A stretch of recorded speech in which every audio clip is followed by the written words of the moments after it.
Magandang buhay! Parinit suminsay muna tayo sa munting tahanan ni Dr. Jose Rizal.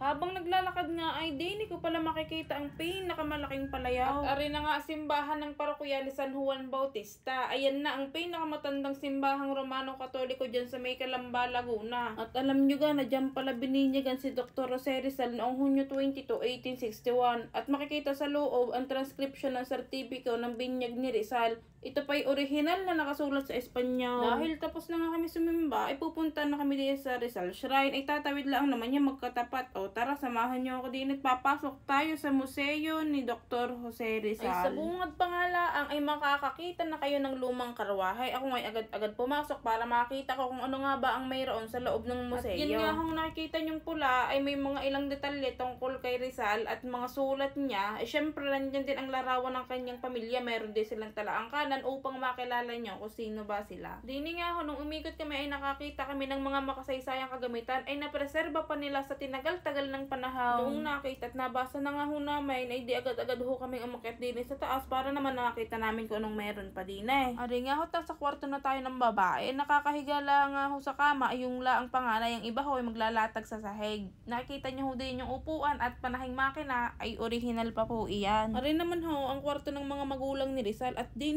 pala siya pinanganak mismo sa lugar na iyan. Kagaling nga ho, ang aparador, butaka at dalawang ratang upuan ay original pa rin pala. Ari naman ho, ang kwarto ng kalalakihan niya hong kama ay ginamit ni Rizal hanggang siya ay 9 na taong gulang. Hindi ko na nga ho mais-ais ang gamit din at karami, pero iyan ho lahat ay original pa rin. Sadya nga ho akong namangha sa nakita ko rin. Ay gaano na ho ba namang katagal ang bahay, ay nandiyan pa rin ang kagamitan. Tuwang-tuwa ako at nakikita pa rin natin sa ngayon. Dini naman tayo sa lugar ng kainan. Ayan ay nagagamit lang kapag may bisita. Makikita nyo rin yan ang aklatan kung saan magkakasama ang librong koleksyon ni Dr. Jose Rizal. At yan nga ho ako, palinga-linga, ay nagtitingin ba naman ako ng mababasa ka? Rin naman ho ang lugar kung saan sabay-sabay kumakain ang pamilya ni Rizal. At ang nakikita nyo hong tela sa itaas ay hinahatak pala para magkaroon ng hangin. Parini ho naman tayo sa kanilang kusina. Hindi ho diyan mawawala ang lumang kagamitan pang luto. May bilao, may kudkuran, mayroon ding banggerahan, yung mga palayaw, luto ang gawa sa bato at may malaki pang banga. At paglabas nga ho ay makikita nyo din ang kanilang palikuran. Mayroon din ho yung timba, yung sinauna ay nang ginagamit sa balaw. Nung kami nga ho'y nakaikot na sa taas at nakita ng dapat makita, ay di ba baba na, tatanawan namin kung gaano baka ganito talaga yung pag nasa labas. O buong buo pa ho yan, kaya talagang mamamangha kayo. Ay garni nga ho palang itsura ng sinasabi ko hong balaw, gayang pala kataas ang pinagkukuhanan ng tubig. At arin naman ho ang itsura ng labas, ay tingnan nyo naman kung gaano kalawak at kapresko diyan, napakaaliwalas naman. Dahil pauwi na nga ho, ay di bumili kami ng souvenir diyan. Naking-tuwa ko nga ho't ako'y nakarating diyan sa munting tahanan ni Dr. Jose Rizal at higit sa lahat ako'y may bago na namang kaalaman.